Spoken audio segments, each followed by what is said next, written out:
Siara. Ndio. Natumaini umewahi kusikia vijana wengi wa chuo kikuu, hata vijana wa mtaani, wamekuwa wakizungumzia sana kitu kinachoitwa elimu ya ufundi, ambayo inafahamika kama elimu ya VETA. Nasikia, lakini sijapata taarifa kamili kuhusiana na hiyo elimu ya VETA ikoje. Okay. Elimu ya VETA ni elimu ya ufundi. Ndio. Sasa today I wanna tell you a story. Story hii inahusu chimbuko la elimu ya VETA. Leo nataka watu wajue ni nini maana ya elimu ya VETA. Ndio. Na elimu ya VETA ilianzishwa wapi, lini na kwa lengo gani? Ndio. Sasa leo twende kasikize story inayohusu elimu ya VETA. Sawa kama.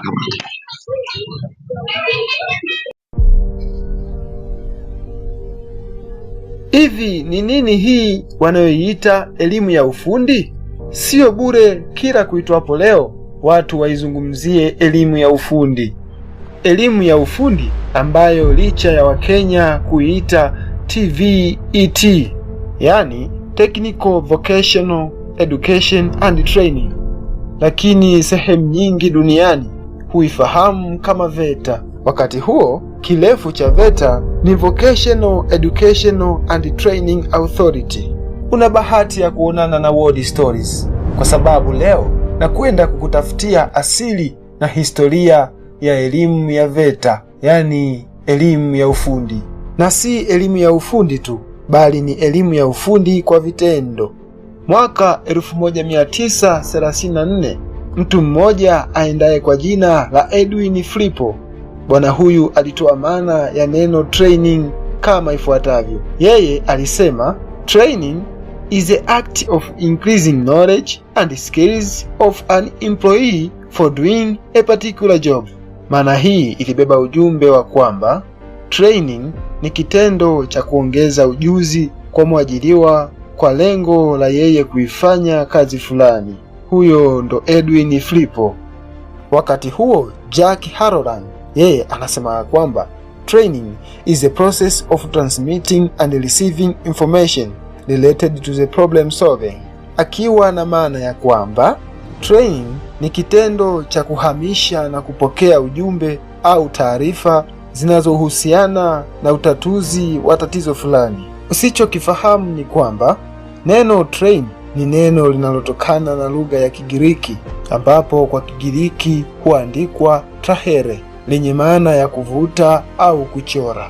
Kingine ni kwamba Donald Kilpatrick, huyu ndiye mwenye nafasi ya kuwa father of training, lakini sababu ya mtu huyu kuwa father of training leo hatutozungumzia, ila siku moja tutamfahamu Donald Kilpatrick ni nani. Hivyo huna budi kuendelea kuifuatilia World Stories.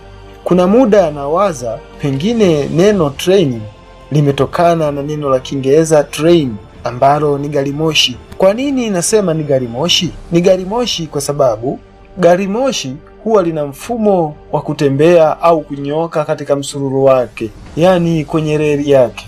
Na unapaswa ukumbuke ya kwamba training ni kumpa au kumnyoosha mtu au kumpa ujuzi fulani kwa lengo la kufanya jambo fulani.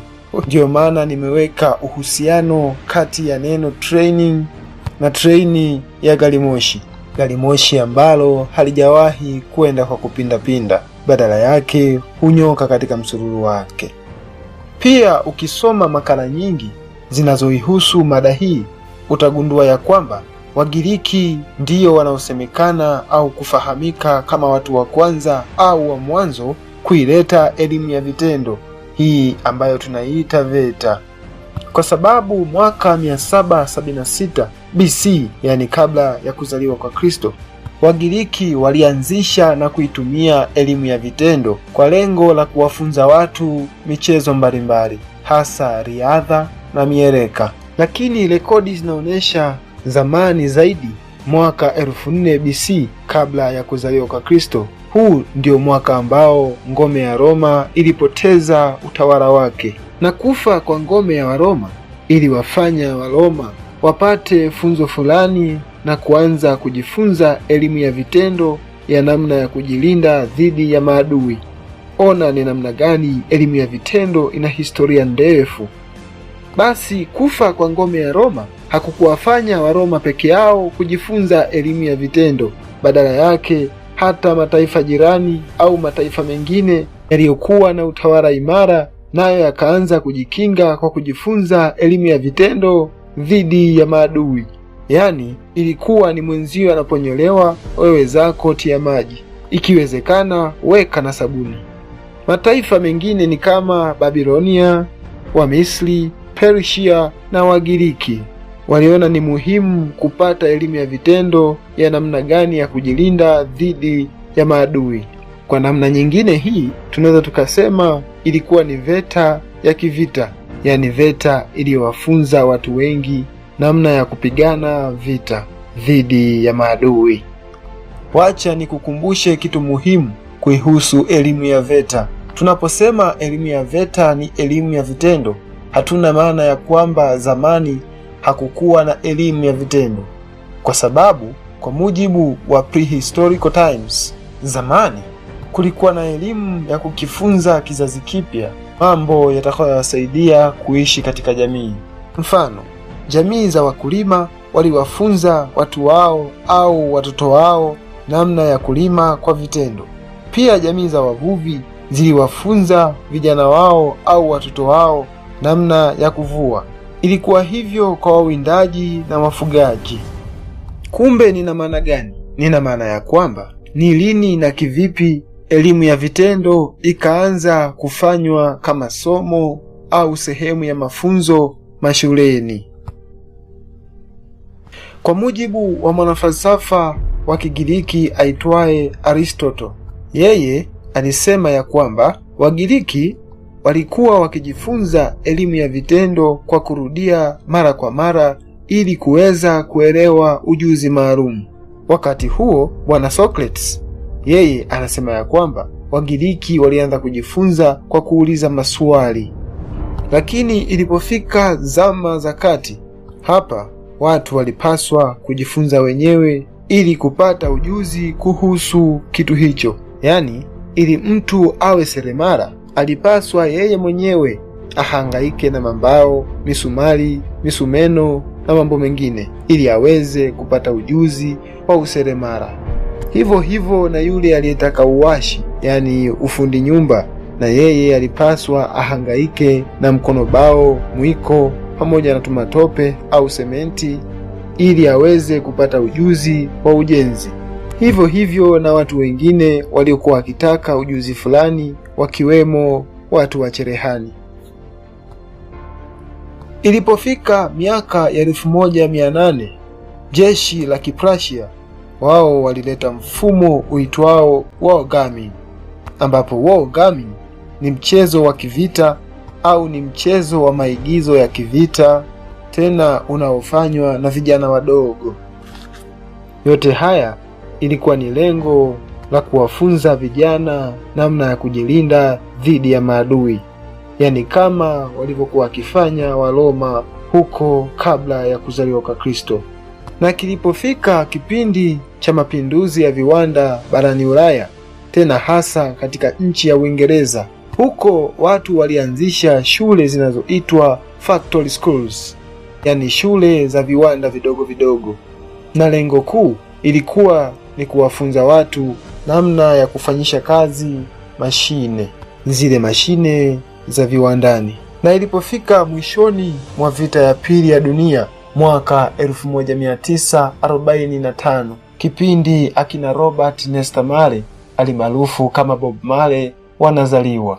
Kutokana na madhara makubwa yaliyosababishwa na vita ya pili ya dunia, hii ilifanya mataifa mengi duniani kuanza kuwafunza raia wao namna ya kujilinda vitani. Kumbuka, yote hii ni elimu ya vitendo. Pia ifahamike ya kwamba kidunia elimu ya veta ilianzishwa rasmi mashuleni miaka ya 1940 mpaka 45, ambapo mataifa mbalimbali ya Ulaya yalilazimika kufungua shule mbalimbali ambazo ziliwafua vijana namna ya kupigana vita.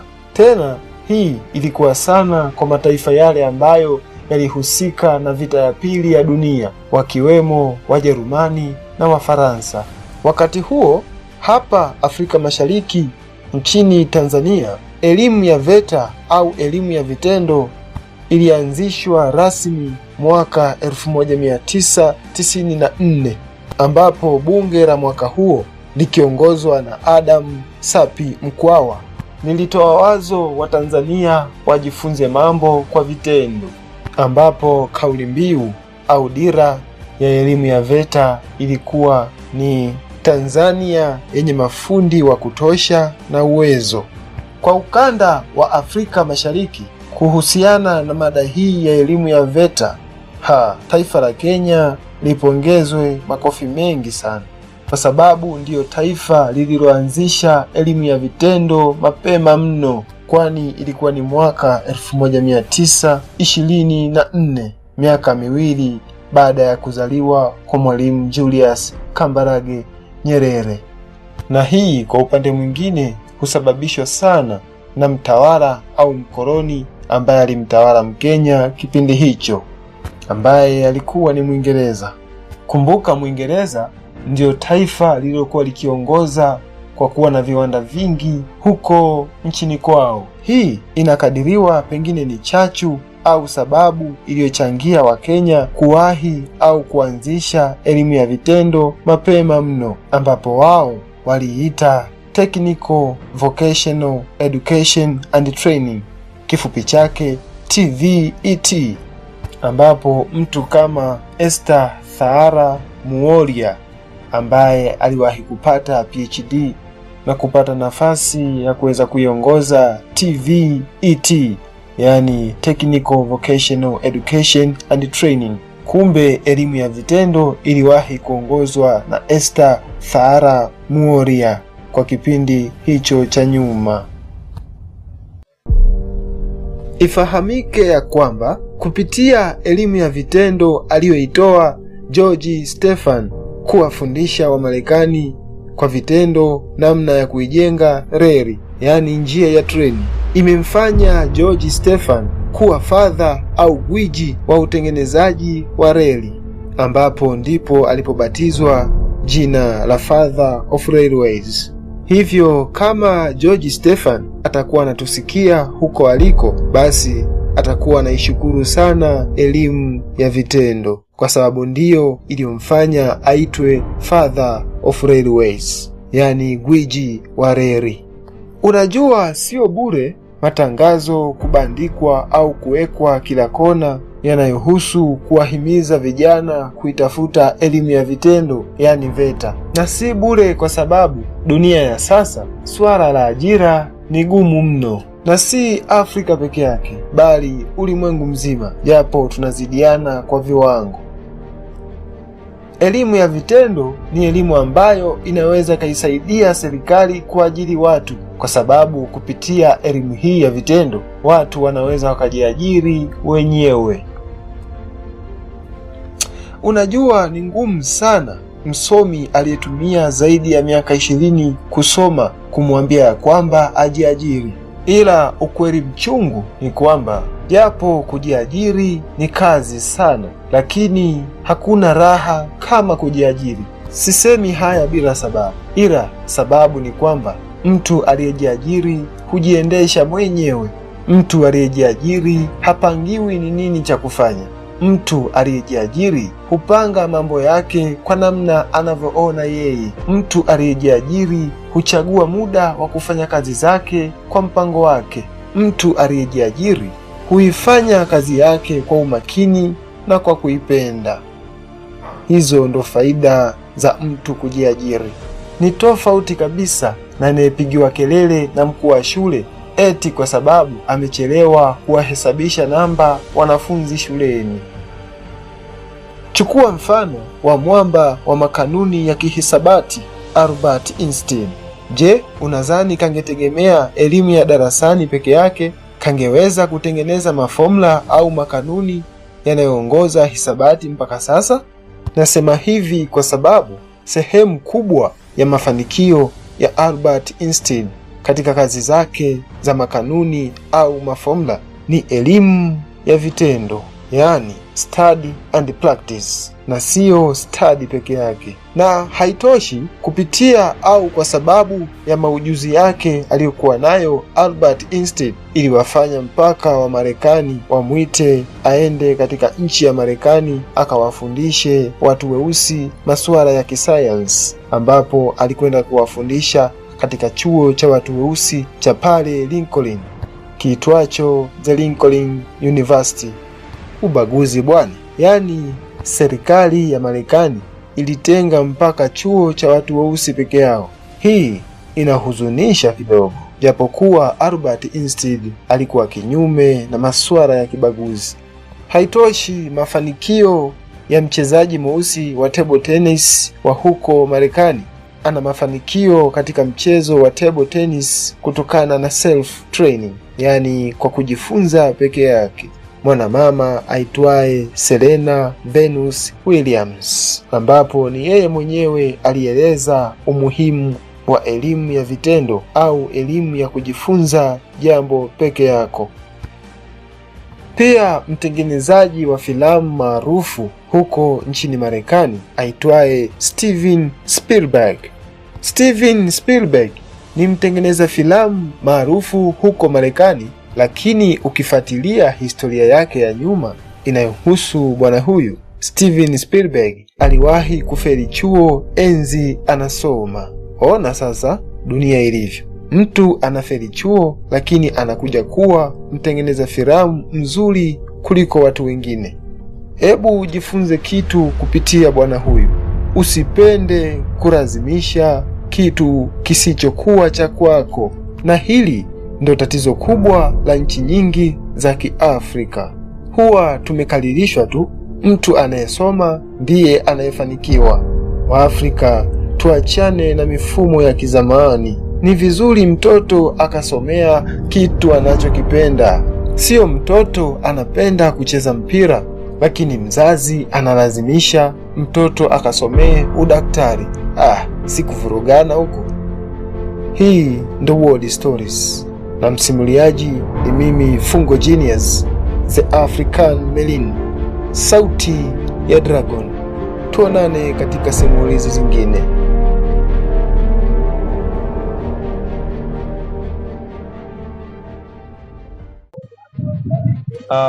Siara. Ndio. Natumaini umeisikiliza hiyo story iliyokuwa ikihusu chimbuko au asili ya elimu ya VETA. Ndio, nimesikiliza vizuri sana. Umesikiliza? Ndio. Sasa nataka uniambie kutokana na jinsi ulivyosikiliza story hiyo. Je, wewe unaweza ukawafundisha nini vijana kwa jinsi ulivyoelewa kutoka kwenye story hiyo? Kwanza, VETA ni sehemu ya kupata ujuzi. Ni sehemu ya kupata maarifa mapya ambayo yanaweza ukayatumia mtaani. Kwa namna hiyo, vijana, kama utapata elimu ya VETA utapata faida nyingi. Utapata faida ya kuweza kujuana na watu mbalimbali, utatanua wigo wa kupata masoko, kujifunza biashara mbalimbali, kuongeza kipato kupitia biashara zako. Kwa vijana na washauri waweze kujiingiza katika masuala ya VETA, maana kuna vitu vingi vya kusoma, kuna vitu vingi vya kuweza kujifunza, kama ujuzi wa kompyuta, kuchomelea, wengine wanaita weddings, wanaita tailoring, wengine ambao ndio ufundi cherehani, fundi nyumba, washi ambao tunaita architecture, wanajifunza kule. Watapata kipato tofauti na ile unakaa mtaani, hauingizi chochote, unabaki unalalamika, serikali ya mitano tena haitusaidii vijana. Wakati unaweza kujisaidia, ungali una nguvu zako. Ndio. Sawa. Lakini pia naweza nikajazia kidogo na wewe nikuongezee kitu. Ndio. Bwana Timo Sanga. Ndio, mimi hapa. Mimi naweza nikasema kwa ambaye anaona elimu hiyo itamsaidia, aende akaichukue. Lakini pia kuna watu watasema hapana, mimi siendi. Ndio. Lakini kama mtu haende anajiweza mwenyewe kufanya jambo, It's okay, mtu akafanya kitu anachoweza yeye. Ndio, ni uamuzi wa mtu sasa hapo na mawazo yake. Kwa sisi tumetoa kama ushauri, vitendo vibaki kwake. Ndio. Maisiara. Asante sana kwa ushirikiano wako. Asante sana kwa elimu yako. Tunashukuru sana. Asante. Unatizama na kusikiliza Wild Stories. Chuo cha Kikatoliki Mbeya KUOM kinapatikana Afrika Mashariki katika nchi ya Tanzania, jijini Mbeya. Je, uko mbali na unataka kujiunga na masomo ya chuo cha KUOM katika stashahada na kozi mbalimbali? Usiteseke, wasiliana na agent, yani wakala wa KUOM kwa hizo nambari za simu: 0765277318 au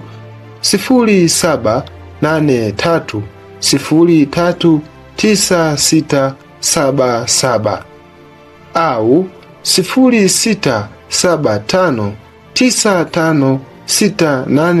0675956822, kwani utafanyiwa application zote za kutuma maombi ya kujiunga na chuo cha KUOM. Karibuni wa Tanzania, wa Kenya, Waganda, wa Burundi, wa Rwanda, wa Kongo, yani na mataifa yote duniani.